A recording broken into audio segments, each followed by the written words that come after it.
है सभी का। सो हम डिस्कस करेंगे रिहोलॉजी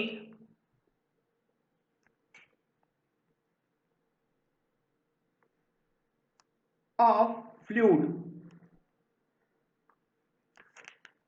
सबसे पहले जान लीजिए कुछ रिहोलॉजी का मतलब क्या होता है। ये एक ब्रांच है, it is branch of fluid mechanics. छोटी सी टॉपिक है, fluid mechanics, in which behavior of different types of fluid is studied। जैसे हमने सॉइल क्लासिफिकेशन पढ़ा है, सेम टाइप ऑफ आइडिया यहां पर अप्लाई करेंगे। मतलब फ्लूइड को क्लासिफाई करेंगे अलग अलग ग्रुप्स के अंदर, और उनका प्रॉपर्टी, हर एक ग्रुप का क्या क्या प्रॉपर्टी होता है ये पढ़ने का कोशिश करेंगे, इसे समझेंगे।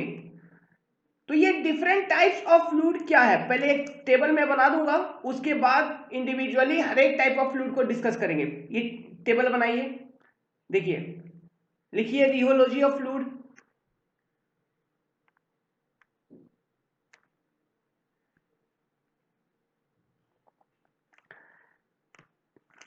ऐसे बनाइए,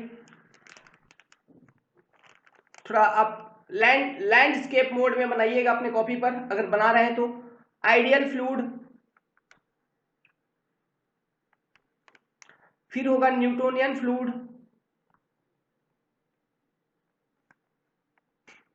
ओके, नॉन न्यूटोनियन,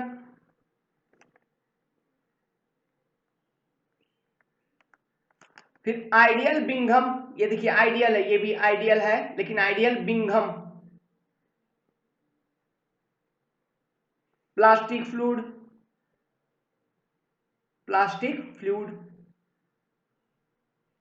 थिक्सोट्रॉफिक फ्लूइड,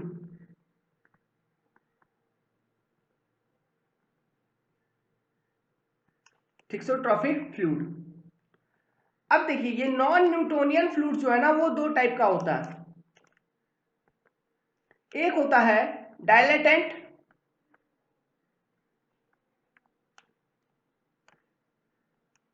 दूसरा होता है स्यूडोप्लास्टिक।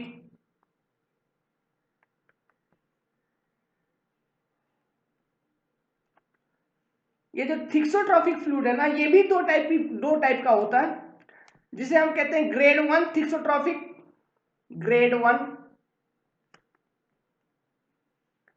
और ये ग्रेड 2 थिक्सोट्रॉफिक। ये जो ग्रेड 2 थिक्सोट्रॉफिक है, इसे हम रिहोपैक्टिक फ्लूइड भी कहते हैं, रिहोपैक्टिक। और ये ग्रेड 1 थिक्सोट्रॉफिक जो है, इसे हम थिक्सोट्रॉफिक फ्लूइड भी कहते हैं।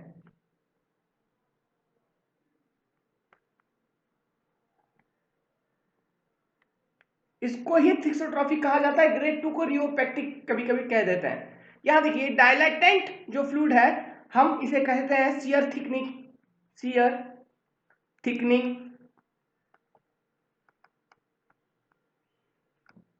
फ्लूइड। ये शियर थिकनिंग फ्लूइड क्यों कहते हैं, ये मैं बताऊंगा जब इंडिविजुअली डायलेटेंट फ्लूइड को डिस्कस करूंगा, जब स्यूडोप्लास्टिक को डिस्कस करूंगा तब बताऊंगा इसे हम शियर थिनिंग क्यों कहते हैं। इसे कहते हैं शियर थिनिंग।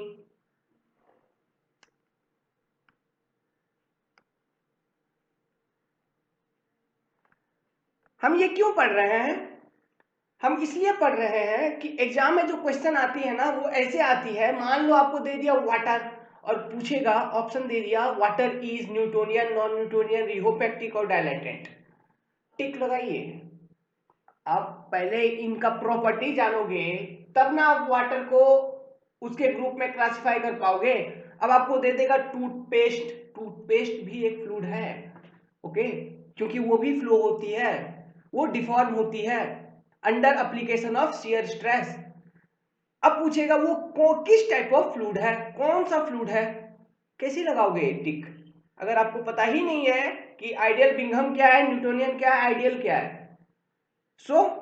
चलिए समझने का कोशिश करते हैं इंडिविजुअली। सबसे पहले देखो आइडियल, आइडियल शब्द का मतलब हो गया परफेक्ट। क्या आइडियल मतलब परफेक्ट, मतलब फ्लो, अगर फ्लूइड का फ्लो हो रहा है तो कुछ ऐसा हो रहा है कि उसमें जितने भी बुराइयां हैं सब नेग्लिजिबल है या फिर कुछ बुराई है ही नहीं। नो फोर्स, कोई किसी तरह का रेजिस्टेंस नहीं है फ्लो में, वो अपने फ्लो हो रहा है, अपने मन में फ्लो हो रहा है, एकदम फ्लो होते जा रहा है, कोई उसको रोकने वाला नहीं है, परफेक्ट फ्लो हो रहा है, एकदम परफेक्ट मैन, आइडियल पर्सन जिसे हम कहते हैं, उसी टाइप का। तो अगर फ्लूइड है कोई तो हम उसे कहेंगे आइडियल फ्लूइड। लेकिन क्या आपको ऐसा मिलता है आइडियल फ्लूइड कहीं देखने को? कहीं नहीं मिलता है, ऐसा कुछ होता ही नहीं है। लेकिन इंजीनियरिंग एनालिसिस के लिए हम एज्यूम करते हैं आइडियल फ्लूइड वगैरह, ठीक है। उसके बाद हम डिफरेंट क्वांटिटीज का इफेक्ट देखते हैं आइडियल फ्लूइड पर। ओके, चलिए आइडियल फ्लूइड का प्रॉपर्टीज क्या क्या होता है। First, ideal fluid, ideal fluid जो होगी आपकी वो होगी इनकम्प्रेसिबल,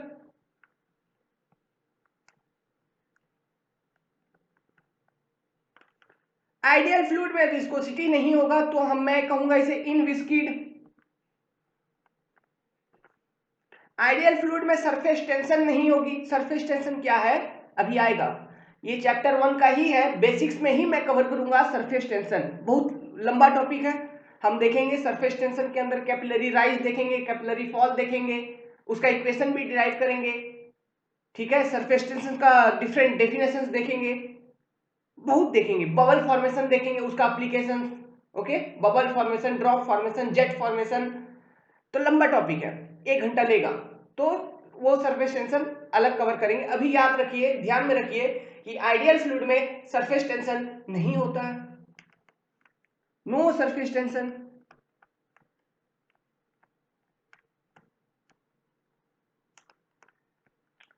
ऐसे आपको आइडिया होगा अगर आपने मेरा सॉइल का वीडियो देखा होगा, क्योंकि सॉइल में भी मैं एक जगह पे सरफेस टेंशन को डिस्कस किया हूं। वो कहां किया हूं? जब मैं कैपिलरी इफेक्ट इन सॉइल बता रहा था, वहां पे मैं सरफेस टेंशन को डिस्कस किया हूं, इतना डिटेल में नहीं जितना कि अभी डिस्कस करूंगा, लेकिन डिस्कस किया हूं, समझ में आ जाएगा। तो वो सॉइल देख लीजिए, अगर आपको समझ में नहीं आ रहा अभी सरफेस टेंशन क्या है, वहां से आप समझ लीजिए पहले। तो आइडियल फ्लूइड में सरफेस टेंशन नहीं होगा, आइडियल फ्लूइड में विस्कोसिटी नहीं होगा, आइडियल फ्लूइड इनकम्प्रेसिबल है, समझ रहे हैं, वो दबेगा नहीं, किसी के दबाव में नहीं आएगा। अब विस्कोसिटी नहीं है मतलब नो रेजिस्टेंस टू फ्लो, मतलब कि नो रेजिस्टेंस टू फ्लो। इसका मतलब क्या होगा कि अगर फ्लो हो रहा है तो वो फ्लो होते रहेगा, उसको कोई रोकने वाला है ही नहीं। Flow of fluid will occur for infinite time, उसको कोई रोकने वाला ही नहीं है। अगर उसको कोई रोकने वाला होता तो वो आइडियल कंडीशन ही नहीं होता ना, क्योंकि हमने तो बोला है कि आइडियल फ्लूइड जो होगा वो इनविस्किड होगा, सरफेस टेंशन नहीं है, no resistance in flow, incompressible है, ये सब चीज। इसका मतलब क्या हुआ कि आइडियल फ्लूइड को फ्लो करने के लिए कोई एक्सटर्नल फोर्स नहीं चाहिए। लिखिए लिखिए लिखिए, यही पूछता है, प्रॉपर्टीज पूछता है आइडियल फ्लूइड का, प्रॉपर्टीज 4-5 प्रॉपर्टी दे देगा, उनमें से कौन कौन सा ऑप्शन सही है टिक लगाइए, 1 2 3 2 3 4 ऐसा दे देगा आपको ऑप्शंस में, ठीक है, इसलिए लिखवा रहा हूं। सो नो एक्सटर्नल फोर्स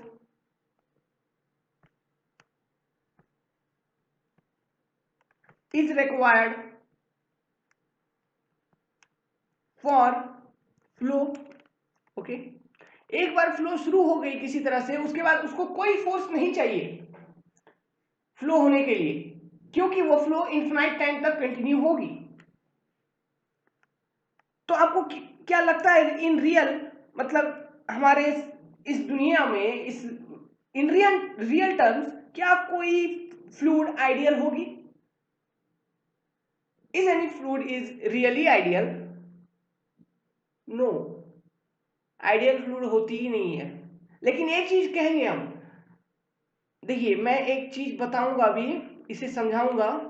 ये मैंने समझाया था नो स्लीप कंडीशन में, उसी को देखेंगे। तो ये देखिए कि मैं कहूंगा no fluid is ideal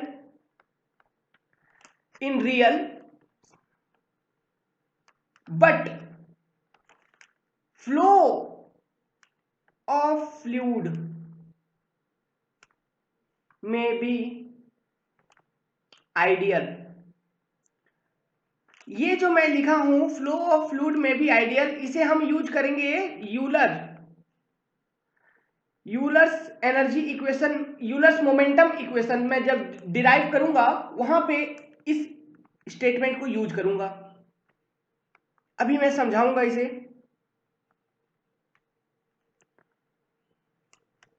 Euler's momentum equation का ये एक एजम्पशन है एक्चुअली। तो देखिए फ्लूइड आइडियल नहीं होता है रियली, लेकिन फ्लो आइडियल हो सकता है। वो कैसे हो सकता है? देखो मान लो कि जो आपका फ्लो है वो ऐसे हो रहा है, ये फ्लो, तो हर एक का वेलोसिटी यूनिफॉर्म है v, जिसे फ्री स्ट्रीम वेलोसिटी आप कहोगे। मान लीजिए यहां पे कोई सरफेस रखा हुआ है जिसका वेलोसिटी है 0। अब ये वाला फ्लूइड का लेयर, मैं यही चीज समझाया था नो स्लिप कंडीशन जब बता रहा था, जब इस फिक्स सरफेस के कांटेक्ट में आएगी इसकी relative velocity with respect to fixed surface कम हो जाएगी, 0 हो जाएगी, ना के बराबर। क्यों? ड्यू टू कोहेजन वगैरह, ड्यू टू रेजिस्टेंस। तो एक इस तरह का फ्लो प्रोफाइल डेवलप हो रहा था, वेलोसिटी कम होते जाती थी अलोंग ट्रांसवर्स डायरेक्शन। लेकिन एक समय आता था जिसके बाद ये जो रेजिस्टेंस का जो इफेक्ट था, shear effect of shear stress जो था वो कम हो जाती थी, और उसके ऊपर फ्लो कंटिन्यू होती थी with free stream velocity u। और यहां से यहां तक इफेक्ट ऑफ विस्कोसिटी होता था, और इसके ऊपर, इस लेवल के ऊपर विस्कोसिटी का इफेक्ट कम हो जाता था। तो देखिए मैंने बोला आइडियल कंडीशन का ये कंडीशन है कि no viscosity, no resistance to flow. No resistance to flow का मतलब यही हुआ ना कि इसका जो वेलोसिटी ओरिजिनल था वही वेलोसिटी से वो फ्लो करे, ठीक है। इसलिए मैंने कहा कि फ्लो में भी ideal, flow will be ideal, ठीक है। इस केस में आपको आइडियल फ्लो मिलेगा ऐसे। तो देखिए इसका ग्राफ, देखिए ग्राफ कुछ बनेगा, आपको पता है ये जो फ्लो अगर आइडियल है इसका मतलब क्या है? देखिए यहां पर आपका वेलोसिटी ग्रेडियंट एग्जिस्ट करेगा, du ओवर dy जो वेलोसिटी ग्रेडियंट है वो 0 नहीं होगी, मतलब वो है, लेकिन इस रेंज में du ओवर dy 0 होगा। क्यों? थीटा आपको लगभग लगभग 0 मिलेगा ना के बराबर। यहां पे थीटा निकालो फ्रॉम y एक्सिस, ये देखिए ये जो है यहां से थीटा मेजर करिए, तो ये अगर वर्टिकल ही हो जाएगी तो आपको थीटा कुछ मिलेगा? नहीं मिलेगा, थीटा 0, मतलब d theta over d t 0, मतलब d over d y 0, no velocity gradient, no resistance, hence flow is ideal. Okay, perfect flow हो रहा है, आइडियल फ्लो इज अकरिंग। तो ग्राफ बनाइए, देखिए डी थीटा, ऐसे नहीं, ग्राफ पहले बनाइए कोऑर्डिनेट एक्सिस के टर्म्स में। ये रहा x, ये रहा y, ये रहा x। y के अलोंग मैं आपको रिप्रेजेंट करूंगा इसे, ये क्या है? विस्कोसिटी, और इधर D theta over d t, ये मतलब फ्लो। तो आइडियल केस में विस्कोसिटी खत्म ना, विस्कोसिटी कुछ होगा ही नहीं, वो क्या होगा, सिर्फ फ्लो होगा, नो विस्कोसिटी ओनली फ्लो। तो क्या ग्राफ ऐसे बनेगा, बनेगा। अब देखिए with respect to shear stress, ये मान लो शियर स्ट्रेस है टाउ, ये फिर flow d theta over d t flow. Ideal case में शियर स्ट्रेस भी नहीं होगा तो क्या सिर्फ फ्लो होगी, ठीक है। क्यों, ये कहां से मैं लिख रहा हूं, tau equal to mu d u over d y, Newton's law of viscosity. यहां पे न्यू जीरो इसलिए टाउ भी जीरो, ठीक है। मतलब कि d u over d y और d theta over d t equal to zero. ये जीरो को हम कांस्टेंट भी कह सकते हैं, क्या कांस्टेंट है, सिर्फ फ्लो हो रहा है। तो ये दोनों है ग्राफ फॉर आइडियल केस, ध्यान में रहे, ठीक से बनाइएगा साफ साफ। ये सब जो मैंने लिखा हूं पिंक कलर में, इसे आप इस ग्राफ के नीचे लिखना, एज नोट बना के, नोट बना लेना फिर लिखना। ये नहीं कि ऐसे ही लिख लिया, अगर आप लिख रहे हो तो, नहीं तो कोई बात नहीं है। चलिए अब देखते हैं न्यूटोनियन फ्लूइड क्या होता है। सेकेंड है, लिखिए टू न्यूटोनियन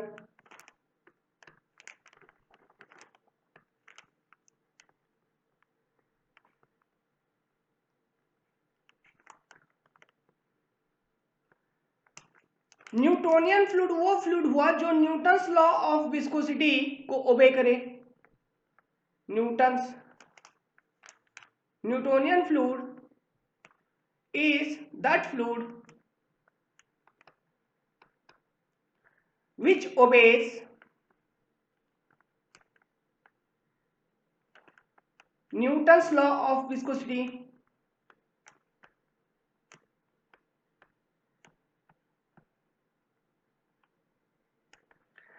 का मतलब है वो फ्लूइड जो ये इक्वेशन ओबे करेगा, tau equal to mu times d u over d y. तो क्या आपको यहां पे एक लीनियर रिलेशनशिप दिख रहा है, लीनियर रिलेशनशिप का ये मतलब हुआ, मान लो देखो इक्वेशन ऑफ स्ट्रेट लाइन क्या होता है, equation of straight line, sorry equation of straight line क्या होता है, y equal to m times x। ये m क्या होती है, slope of line, slope of line. ये स्लोप क्या होती है, tan थीटा होती है। ये क्या होती है, p बाई बी होती है। ये क्या होगी, y ओवर x होगी।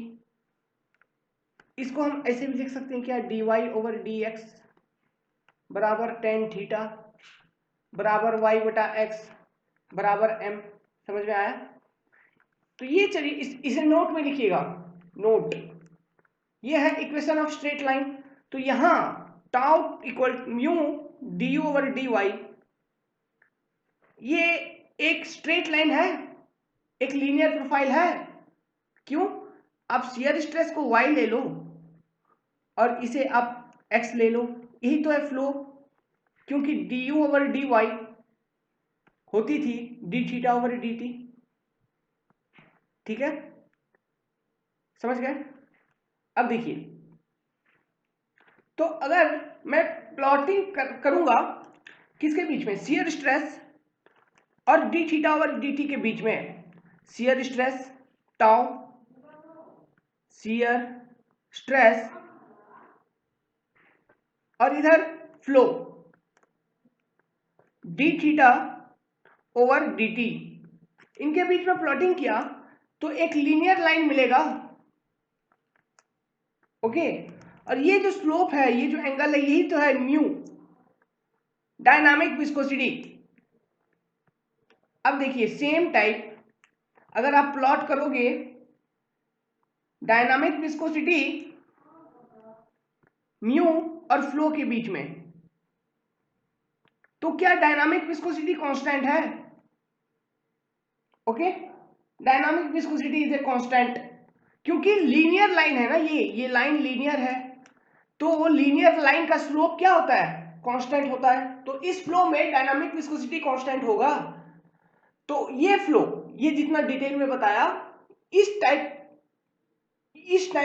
पैटर्न, ये पैटर्न से अगर फ्लो हो रही है कहीं, इस टाइप से फ्लो हो रही है जहां liquid Newton's law of viscosity को परफेक्टली ओबे करे, वो फ्लूइड न्यूटोनियन फ्लूइड होगा। एग्जाम्पल इंपॉर्टेंट है। एग्जाम्पल जैसे कि एयर हो गया, वाटर हो गया, पेट्रोल हो गया, ग्लिसरीन, किरोसिन। तो ये सारे फ्लूइड न्यूटोनियन फ्लूइड है। ओके, ये सारे के सारे फ्लूइड न्यूटोनियन फ्लूइड है। अब देखिए non Newtonian fluid, look, non Newtonian fluid. What is this? Non-Newtonian fluid. तो अगर ये नॉन न्यूटोनियन है तो ये वो फ्लूइड होगी जो न्यूटन्स लॉ ऑफ विस्कोसिटी को ओबे नहीं करेगी। ओके, तो fluid which do not obey the Newton's law of viscosity is non Newtonian fluid. लिखिए कि fluid which do not obey the Newton's law of viscosity, that is relation, इसका मतलब ये हुआ ना कि relation between shear stress and rate of deformation linear नहीं है। ये देखिए टाउ बराबर mu into d theta over d t था। D theta over d t को रेट ऑफ डिफॉर्मेशन या फिर shear rate of strain rate हम कहते थे, या फिर फ्लो कहते थे। तो अगर न्यूटोनियन फ्लूइड होता था तो tau equals to mu times d theta over d t होता था। तो इस पर पावर कितना है, कुछ नहीं है, तो 1 है। अगर 1 है तो ये लीनियर है क्या, ये लीनियर हुआ। मैंने इसलिए न्यूटोनियन के केस में इस तरह से शियर स्ट्रेस और d theta over d T के बीच में एक ग्राफ प्लॉट किया था और बताया था कि इसका जो स्लोप एंगल होता है वो होता है डायनामिक विस्कोसिटी कोफिशिएंट। चूंकि ये लाइन लीनियर है, इसका डायनामिक विस्कोसिटी कोफिशिएंट यानी कि स्लोप हर एक जगह कांस्टेंट होगी, इसलिए न्यूटोनियन फ्लूइड के अंदर डायनामिक विस्कोसिटी कोफिशिएंट कांस्टेंट होगी। अगर वो फ्लूइड जो नॉन न्यूटोनियन होगा तो वो नॉन लीनियर रिलेशनशिप शो करेगी। ठीक है, तो यही मैं बता रहा था। तो लिखिए दैट इज रिलेशन बिटवीन, इसे नोट में लिखिएगा, नहीं लिखने से भी चलेगा, ये पोर्शन यहां से कंटिन्यू करिएगा। That is relation between shear stress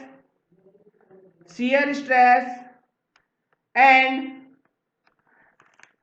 shear deformation, rate of shear deformation या फिर strain rate of shear deformation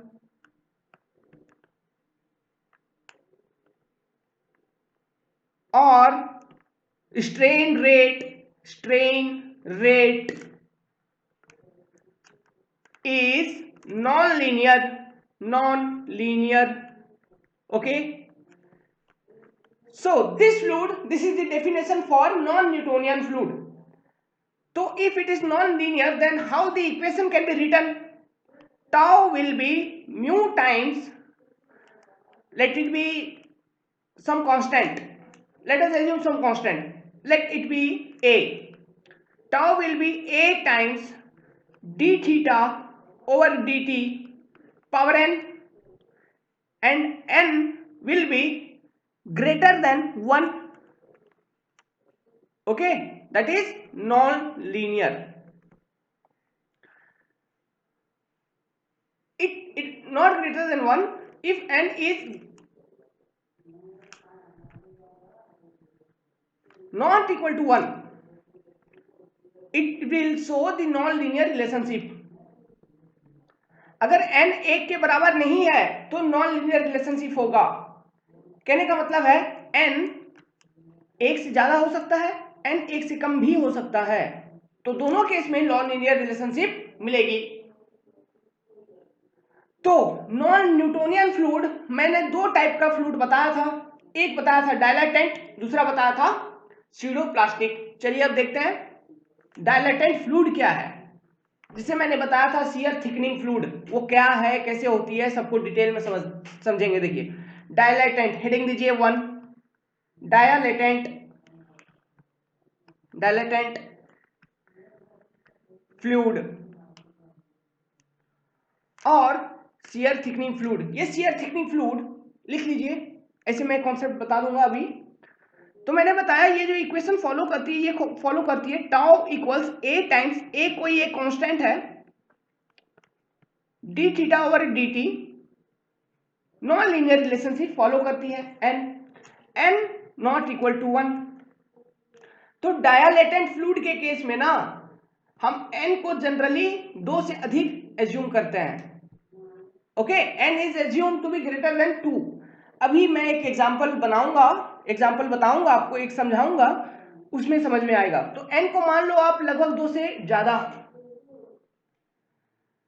इस इक्वेशन को देखिए, इस इक्वेशन को क्या मैं ऐसे लिख सकता हूं, tau equals a into d theta over d T n minus 1 into d theta over d T 1।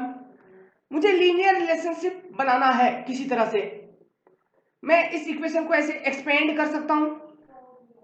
तो अब इस इक्वेशन को आप कंपेयर करिए न्यूटन्स लॉ जो है tau equals mu times d theta over d T से। तो यहां पे ये जो म्यू कुछ ऐसे आ रहा है a times d theta over d T n minus 1। तो ये जो डायनामिक विस्कोसिटी मिला ना, इसे हम बोलते हैं apparent dynamic viscosity, mu apparent. मतलब ये विस्कोसिटी प्रकट हुआ, ये विस्कोसिटी, ऐसा जरूरी नहीं है कि ये विस्कोसिटी हो, लेकिन ये विस्कोसिटी डेवलप होती है, प्रकट होती है, मतलब रेजिस्टेंस डेवलप होता है। समझ रहे हैं, रेजिस्टेंस ये प्रकट हुआ, ये जब फ्लो कंटिन्यू होती है तब रेजिस्टेंस डेवलप होती है। ये है वो म्यू एपेरेंट। देखिए मैं क्या बता रहा हूं, अभी समझ में आएगा म्यू एपेरेंट क्या है। तो क्या हुआ, म्यू एपेरेंट होता है a times d theta over d T n minus 1। तो देखो मैं शियर थिकनिंग क्यों कहा इसे, शियर थिकनिंग। शियर थिकनिंग का मतलब क्या हो गया, फ्लो में आपको ज्यादा रेजिस्टेंस मिल रहा है, फ्लो उतना आसानी से नहीं हो रहा है। जैसे जैसे आपका टाइम कंटिन्यू होगा, टाइम बढ़ेगा, एक बार फ्लो स्टार्ट हो गई, टाइम बढ़ा, जैसे जैसे फ्लो हुआ उसमें शियर स्ट्रेस बढ़ते जाती है, रेजिस्टेंस बढ़ते जाती है, मतलब फ्लो का जो वेलोसिटी है वो कम होते जाएगा, फ्लो में डिफॉर्मेशन कम होगा, उसमें रेजिस्टेंस ज्यादा हो जाएगा, तो शियर थिकनिंग हम कहेंगे। तो यहां से लग रहा है क्या, विस्कोसिटी, एपेरेंट विस्कोसिटी, मतलब वो विस्कोसिटी जो प्रकट हो गई ड्यूरिंग फ्लो जो अपीयर हुई, एपेरेंट। ओके, ऐसा जरूरी नहीं है कि हर एक केस में हो, लेकिन ये विस्कोसिटी अपीयर होती है, इसीलिए इस फ्लूइड को हम कहते हैं डायलेटेंट, इसलिए इसका अलग नाम है नॉन न्यूटोनियन। तो देखिए जैसे जैसे फ्लो कंटिन्यू हुई, D theta over d t flow हुई, अपरेंट विस्कोसिटी डेवलप हुई, ठीक है, और इसका रिलेशनशिप डायरेक्ट है, मतलब फ्लो कंटिन्यू होगा, अपरेंट विस्कोसिटी बढ़ेगा, मतलब उसको फ्लो को ज्यादा रेजिस्टेंस मिलेगा। समझ रहे हैं, इसलिए हम शियर थिकनिंग कहते हैं इसे। नहीं समझ में आया, चलिए एक एग्जांपल ले लो। ओके, ऐसे लिखिए, मैं एक स्टेटमेंट लिखता हूं, उसे जस्टिफाई करके दिखाऊंगा कि ये स्टेटमेंट लिखिए, इस पेज में लिखिए, नहीं यहां भी लिख सकते हैं, स्टेटमेंट, एक स्टेटमेंट बनाओ, उसे मैं अभी जस्टिफाई करूंगा कि एज फ्लो इंक्रीजेस, मतलब d theta over d t n-1, यहां पे n-1 है, वो जैसे बढ़ता है फ्लो तो क्या होता है, म्यू एपरेंट ए डबल पी लिख रहा हूं, ऑल्सो इंक्रीज हो रहा है क्या, बट इन नॉन लीनियर वे, लेकिन इंक्रीज हो रहा है लेकिन नॉन लीनियर वे में इंक्रीज हो रहा है, नॉन लीनियर वे। ओके, तो ये नॉन लीनियर वे में इंक्रीमेंट हो रहा है इन अपरेंट विस्कोसिटी ड्यूरिंग फ्लो, क्या क्या हो रहा है, देखते हैं देखते हैं। चलो मान लो कि ये जो म्यू एफ है, mu double a p a double p बराबर a times a any constant d theta over d t n-1 है, तो मैंने बोला है n जनरली ग्रेटर देन 2 हम कंसिडर करेंगे। तो ये एक इक्वेशन है क्या, लाइन का किसी एक कर्व का इक्वेशन है, तो हम इसे ऐसे लिख सकते हैं क्या, y बराबर m times x power n-1, मैं ऐसे लिखूंगा। ओके, सो मान लो कि n बराबर 2, मान लीजिए n बराबर 2, तो ग्रेटर देन 2, तो लेट n इक्वल्स 2.5, n को 2.5 ले लो, तो y equals m into x power 1.5 होगा। ओके, मतलब कि म्यू एफ बराबर a times d theta over d T 1.5 है ना, ठीक है। सो अब इसका स्लोप निकालिए आप, इस कर्व का स्लोप कैसे निकालेंगे, dy ओवर dx, अगर निकालोगे इसका स्लोप निकालिए, किसका, इस वाली इक्वेशन का, y equal to m into x to power 1.5, इसका डेरिवेटिव निकालिए विथ रिस्पेक्ट टू x, क्या मिलेगा आपको, ये मिलेगा क्या, dy ओवर dx बराबर m times 1.5 times x power 1 minus 1.5 minus 1, मतलब dy ओवर dx बराबर tan थीटा स्लोप बराबर m 1.5 x पावर 0.5, तो 0.5x है, मतलब ये स्लोप पॉजिटिव है, स्लोप नेगेटिव नहीं हो रहा है, स्लोप पॉजिटिव ही है। ओके, तो देखिए ये स्लोप पॉजिटिव कहने का मतलब ये है, अब इसका प्लॉटिंग करिए, अब इसका प्लॉटिंग करिए, तो कैसे प्लॉट करोगे, मान लो क्या था, d y over d x 1.5 times m x power 0.5 at x equal to 0, जब फ्लो स्टार्ट नहीं हुई है, just at x equal to 0, तो ये जो tan थीटा है 0 डिग्री होगा ना, at x equal to 0 tan theta will be 0 degree, इसे इरेज कर लीजिए। ओके, क्योंकि dy बाई डी एक्स 0 होगा। अब at x equal to infinity, at x equal to infinite distance from the origin, तो dy ओवर dx क्या होगा, ये इन्फिनाइट है, ये भी इंफिनिटी हो जाएगा, x इंफिनिटी तो dy by D x infinity, तो इंफिनिटी आपको कब मिलता है slope, when tan theta equals 90 degree, समझ में आया, स्लोप आपका 90 डिग्री है तब, इसका मतलब कि वेरिएशन इसका कैसे हो रहा है, देखिए variation of mu apparent with flow, अगर आप प्लॉट करोगे कुछ ऐसे होगा, ये देखो ये फ्लो हो गया d theta over d t at x equal to 0, slope इसका 0 है तो horizontal. At x equal to infinity, मान लो ऐसे स्लोप 90 डिग्री है, ये म्यू एफ, ठीक है, तो इंक्रीजिंग है, 0 डिग्री से लेके 90 डिग्री इंक्रीज हो रहा है। ये क्या है, x मान लो इन्फिनिटी है, ये x इक्वल टू 0 है, स्लोप 0 डिग्री, ये 90 डिग्री, तो स्लोप इज इंक्रीजिंग, मतलब म्यू अपेरेंट इंक्रीजिंग, मतलब viscosity increasing. Hence as flow continuous deformation in the flow increases, means the resistance, the shear stress increases, hence it is called as shear thickening fluid। ठीक है, समझ में आया?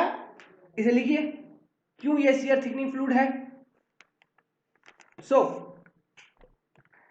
क्या हो रहा था इस केस में, as flow that is d theta over dt increases, it means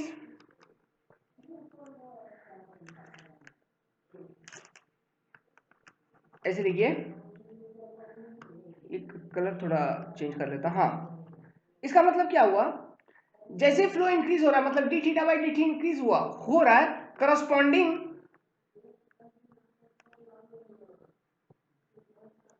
shear stress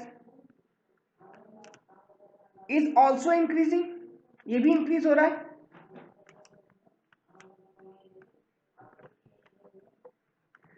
okay, इस कारण से इस टाइप ऑफ फ्लूइड को हम कहते हैं, कौन सा फ्लूइड, shear थिकनिंग फ्लूइड।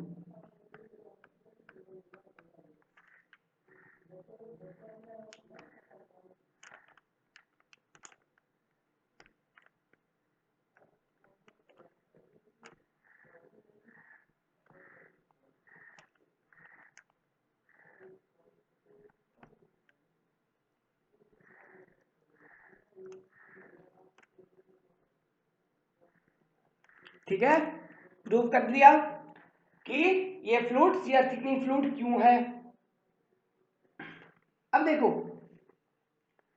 अब आप प्लॉट करिए variation of shear stress to flow, इसका वेरिएशन प्लॉट करते हैं। देखिए डायलेटेंट के केस में, तो देखिए डायलेटेंट फ्लूइड का इक्वेशन क्या होता है, टाउ बराबर a times d theta over d T power n। अब n, तो ये y बराबर a times x power n, तो n का मैंने वैल्यू यहाँ 2.5 लिया हुआ है क्या, तो मान लो n 2.5, तो y बराबर a टाइम्स x पावर 2.5, तो dy बाई डी एक्स निकालो, क्या निकलेगा, a times 2.5 into x power 1.5, यहाँ पे y बराबर shear स्ट्रेस, x बराबर डी थीटा बटा डी टी। ठीक है, अब निकालिए, अब आपको मिल गया tan थीटा और स्लोप बराबर a गुना 2.5 गुना x पावर 1.5। अब at x equal to 0, tan theta equals 0,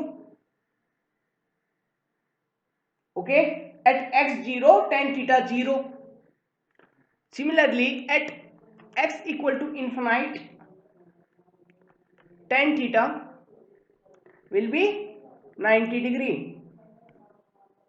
समझ में आया? तो इसका भी ग्राफ कैसे बन जाएगा आपका, ऐसे ही, ये shear स्ट्रेस टाउ और ये d theta over d t, ये इंक्रीजिंग है स्लोप, तो क्या as flow increases shear stress increases, इसीलिए shear थिकनिंग फ्लूइड। समझ में आया? अच्छे से लिखिएगा कॉपी में, कंफ्यूज मत होइएगा कभी। एग्जाम्पल्स इंपॉर्टेंट है, एग्जाम्पल देखो, बटर बटर, बटर मतलब समझ रहे हैं ना, वो घी ले लीजिए, घी, छाली वगैरह, छाली दही का वो सब। आप उसको पहले जो स्टेट में था, अब उसको घुमाना शुरू करिए, उसको रोटेट करिए, उसमें फ्लो एक मोशन डालिए। तो आप जैसे घुमाना शुरू करोगे वो ज्यादा गाढ़ा होते जाता है, वो ज्यादा गाढ़ा होते जाता है। अब देखिए बटर से अगर नहीं समझ में आ रहा, माड़ देखिए, माड़ जिसे बोलते हैं राइस का starch, rice starch, rice starch, rice starch को आप जैसे ये लो, ये देखो मैं बता रहा हूं, ये कंटेनर ले लो, इसमें राइस स्टार्च है। अब इसमें तुम एक एंगुलर मोशन डाल दो, इसको रोटेट कर दो, ये रोटेशन हुई। तो ये जैसे जैसे रोटेट होगी ये और ज्यादा थिक होती जाएगी और गाढ़ा होती जाएगी। वो क्यों हो रही है? क्योंकि शियर स्ट्रेस उसमें बढ़ रहा है, रेजिस्टेंस बढ़ रहा है, वो मोशन अब फ्री नहीं हो रही है। समझ में आया? तो ये एग्जांपल हुआ, बटर हुआ, राइस स्टार्च हुआ। सोचिए और क्या हो सकता है? हनी हो सकता है, हनी, ठीक है। या फिर अगर आप चीनी को पानी में डाल दो, कंसंट्रेट पूरा कर दो, aqueous concentrated solution of sugar, वो भी हो इसी तरह का बिहेवियर एग्जिबिट करेगा।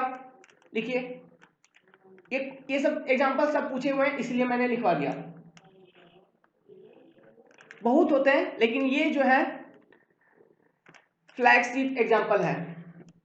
एक्वस कंसंट्रेटेड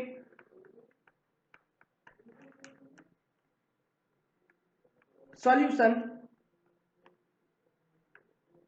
ऑफ शुगर, ठीक है। ये सब होंगे एग्जांपल डायलेटेंट फ्लूइड के।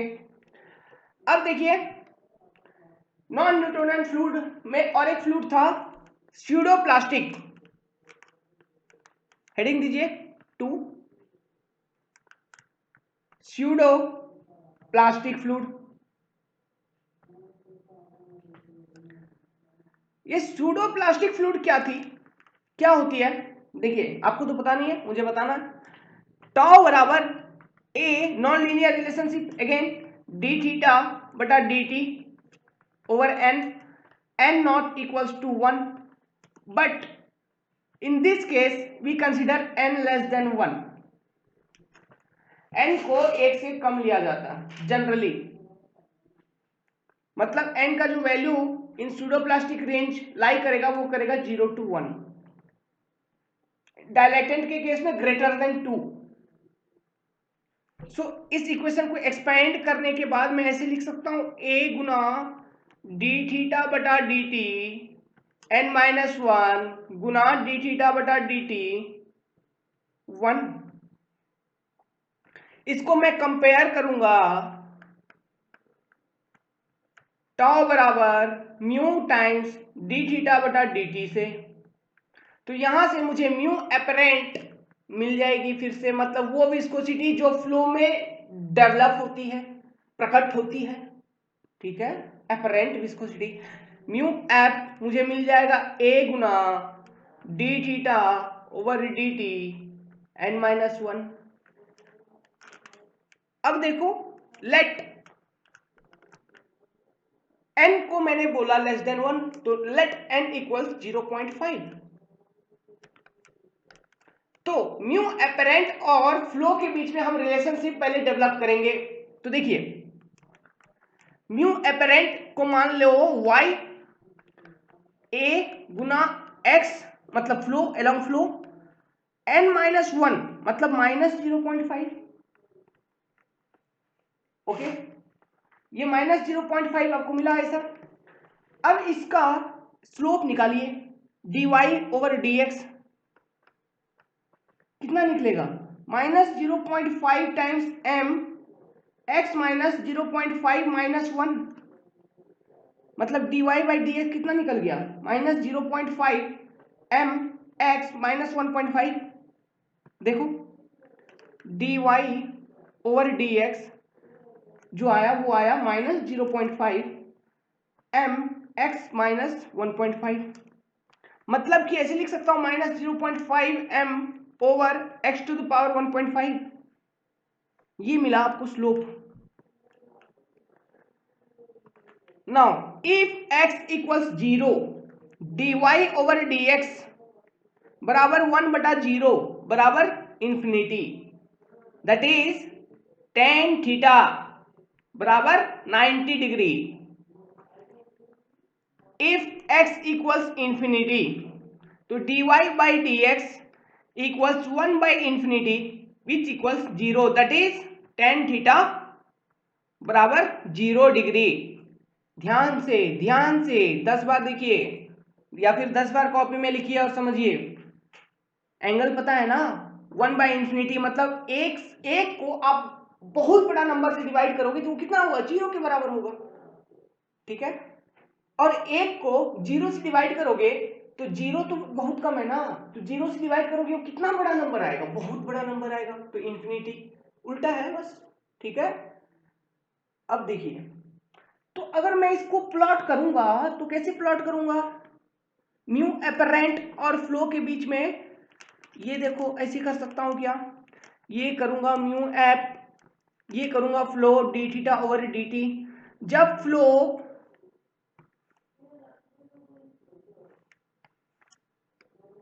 जब x इक्वल टू 0 था, जब फ्लो स्टार्ट ही हुई थी, तब इसका विस्कोसिटी जो था उसका स्लोप था 90 डिग्री, ठीक है।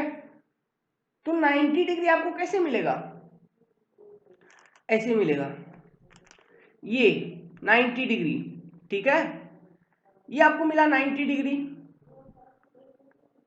फिर ओके, मतलब x 0 है, उसका स्लोप है 90 डिग्री, और x इंफिनिटी पे स्लोप 0, मतलब डिक्रीज हो रहा है स्लोप, क्या स्लोप डिक्रीज हो रहा है, तो x इक्वल टू इंफिनिटी पर स्लोप किसे है, 0 डिग्री है। तो यहां स्लोप 90 डिग्री, यहां स्लोप 0 डिग्री, तो यहां पर flow d theta over d T बराबर 0, ये d theta over d T बराबर इंफिनिटी, मतलब x बराबर 0 और x बराबर इंफिनिटी पर ये स्लोप आपको मिल रहा है, इतना इतना, ठीक है। सो क्या है कि as flow increases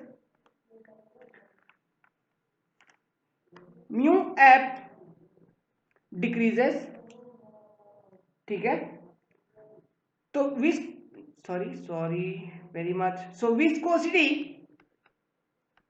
decreases, resistance decreases,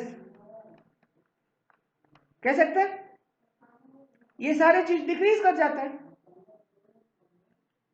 तो अब प्लॉट करिए उसका वेरिएशन, इफेक्टिव स्ट्रेस कह रहा हूं, शियर स्ट्रेस और हमारा ये जो है फ्लो का वेरिएशन, शियर स्ट्रेस और फ्लो का वेरिएशन प्लॉट करिए। टाउ बराबर क्या होता है, a times d theta over d T power n।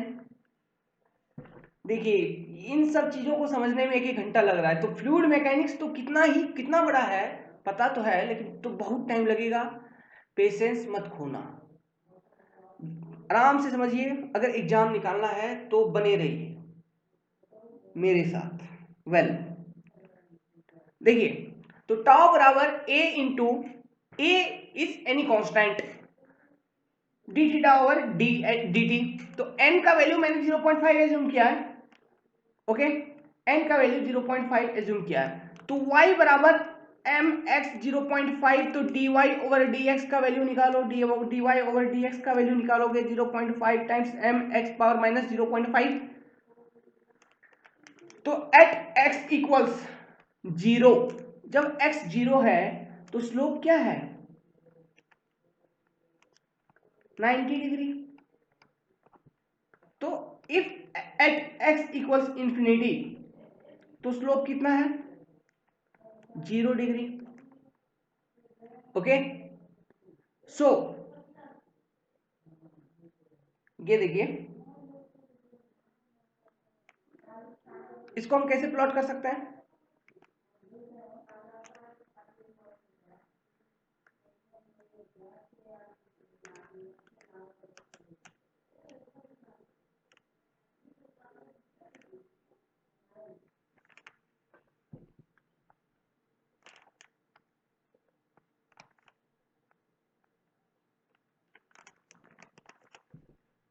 ये शियर स्ट्रेस, ये d theta over d t flow,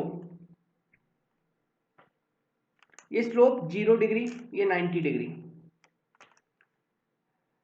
तो देखिए क्या ये है कि इस केस में क्या हो रहा था कि as flow increases mu apparent decreases, मतलब viscosity decreases, that is shear stress decreases, that is resistance to flow decreases. Okay, hence it is pseudo shear thinning, pseudo plastic तो है shear thinning,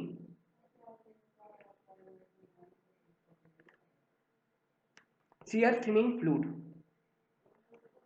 Example, lipstick, blood पतला हो जाएगा, blood starting में गाढ़ा रहेगा फिर पतला हो जाएगा। लिपस्टिक देखिए,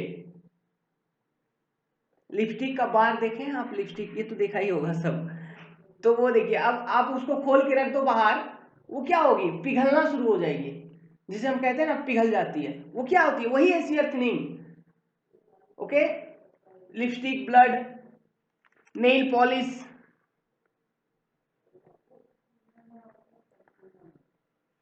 केचप जो खाते हो, केचप सॉस वगैरह, केचप, टमाटो सॉस, ये सब, सिरप जो पीते हैं हम लोग दवाई के रूप में, रबड़ सॉल्यूशन एक्सेट्रा। एग्जाम्पल याद रखना इंपॉर्टेंट है, रबड़ सॉल्यूशन। ओके, तो ये सब थी एग्जाम्पल। शियर थिकनिंग और शियर थिनिंग कॉन्सेप्ट क्लियर हुआ? अगर नहीं हुआ है तो 2-3 बार वीडियो देखो, डिटेल में लिखिए कॉपी में, एनालिसिस करिए, बार बार समझिए, बार बार देखिए, तब क्लियर होगा। एक बार में किसी को कुछ नहीं मिलता है। वेल, मैं यहाँ एंड करूंगा क्योंकि अब उतना समय नहीं है, अधिक समय नहीं है जो मैं आइडियल पिंघम बता सकूं और थिक्सोट्रॉपिक बता सकूं। ओके, उसे मैं नेक्स्ट वीडियो में कवर कर लूंगा। For now thank you.